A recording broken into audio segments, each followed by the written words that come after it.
Hey everyone, this is Will from Low Rated Duelists, bringing you my low rated Blackluster Soldier Chaos Max, Chaos BLS, we'll call it, deck profile. So, as you guys well know, I'm really fond of making legacy decks. It's like my thing. And as you well know, Blue Eyes is my favorite monster, but second is actually Blackluster Soldier. So I wanted to make a Blackluster Soldier deck that can be considered playable and considered to be, I guess, semi-viable. And sometimes it's hard to do with the supports because similar to Red Eyes, Blackluster Soldier got some pretty bad support.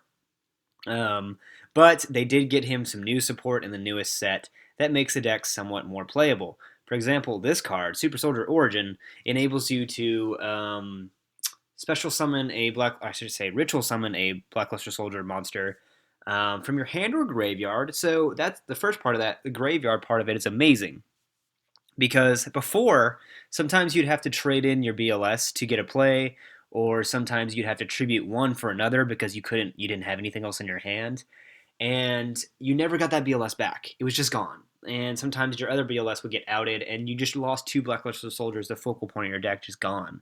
So the ability of this card to be able to ritual summon the Blackluster Soldier from the graveyard or from the hand is amazing because now I can trade into BLS and not feel bad. Now I can melody a BLS and not feel bad. Like, it enables you to basically lose that BLS in the graveyard and know that it's not dead. In addition to that, this enables you to use one monster from your deck as tribute, which is amazing because before the way they wanted you to do it was with the knights, because when you use the knights, it enables Blackluster Soldier to banish one monster and enables him to banish a card from your opponent's hand, which is great. But you had to draw them before. It was so stupid, and these cards they do nothing. They when you like I, If you normal summon them, you don't get anything.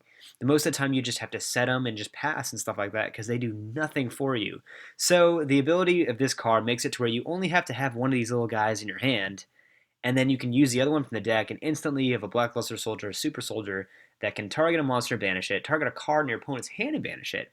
And then on top of that, he's always inflicted burn damage equal to the monster's attack that he destroys, which makes the deck instrumentally better. So I'm really glad they came up with this card. The only problem I have with the card is that it sends to the graveyard, so it pretty much takes away all the Gaias. Like, in other words, the Gaias were used to be pretty viable because when you tributed them, you got effects. This enables you to add any Blackluster Soldier monster from your deck to your hand, so you could add Envoy to your hand. And a Risen Guy, when he was tributed, you could special summon a Blackluster Soldier monster from your hand or graveyard, but that's only when they're tributed. Since this sends, it does not tribute, you don't get their effects. And on top of that, all the Blackluster Soldier cards still require you to equal exactly 8.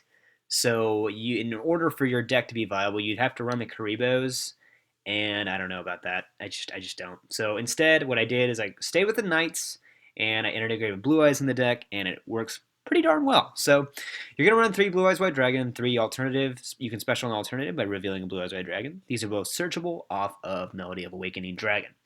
Great thing about Blue Eyes White Dragon is you can also use them for ARA, which enables you to tribute a monster from your deck as long as it's more monsters. So you send Blue Eyes from your deck to the graveyard, and then if you so happen to have a ritual monster in Chaos form, you can activate Chaos form, banish the Blue Eyes from your graveyard, and then you have instantly 2 ritual monsters on the field. That could be 2 Chaos Max. Um, Envoy, I don't really summon him very often anymore because he's not searchable anymore. Well, at least because I don't run the Gaias. So if I draw him and I have a Light in the Dark in my graveyard, he'll come on the board. If not, you're not going to see him. A new card, Envoy of Chaos. He's pretty darn good. You basically can. He's like a Kalute for BLS, so you can discard him and he gains 1500 attack. And then on top of that, at the end phase, you can banish 1 light and 1 dark to add this card back to your hand.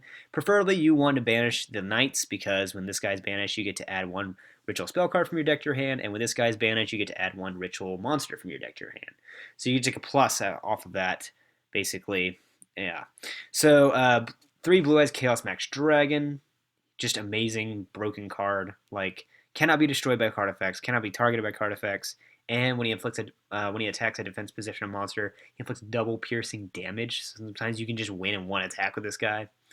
3 Super Soldier, 3 trade in because you got a million targets. 3 Melody to search out your Blue Eyes and Chaos Max. 2 Terraforming for the field spell. Chaos Form, like I said, this enables you to not only use monsters from your hand, But if you're low on card economy, you can banish a Blue Eyes White Dragon from your deck that you just sent from ARA or Melody as cost to summon a Blue Eyes White Dragon. Two of the new ritual card, three ARA, and then three Gateway to Chaos. I think Gateway is amazing because it's basically a Rhoda for your BLS. You get to just straight up add BLS to your hand. And on top of that, when you get field spell counters with this thing by destroying monsters or by trading in or by just melding, because anytime a monster is sent from the field or hand to the graveyard, you get a counter. You can remove 3 counters to add 1 ritual spell card from your deck to your hand. Okay, I don't run Rhoda, like the actual Rhoda, because I basically you need at least I think 2 copies of each of these guys to make it worth this card worth it. Because if not, you have to tribute like a Manji from your deck, which is not good. You don't want to do that. So instead of running a Rhoda, I just run a copy of Evening Twilight. So as far as extra deck's concerned, basically every rank 8 ever, you're going to have extra space in this extra deck because this deck only makes rank 8s. And the occasional rank 4 from the Knights and Manju. So you can like Dweller and like Utopia and Castell, like basically the staple rank 4s. But yeah, so that is Chaos BLS, and hope you guys enjoy the replay.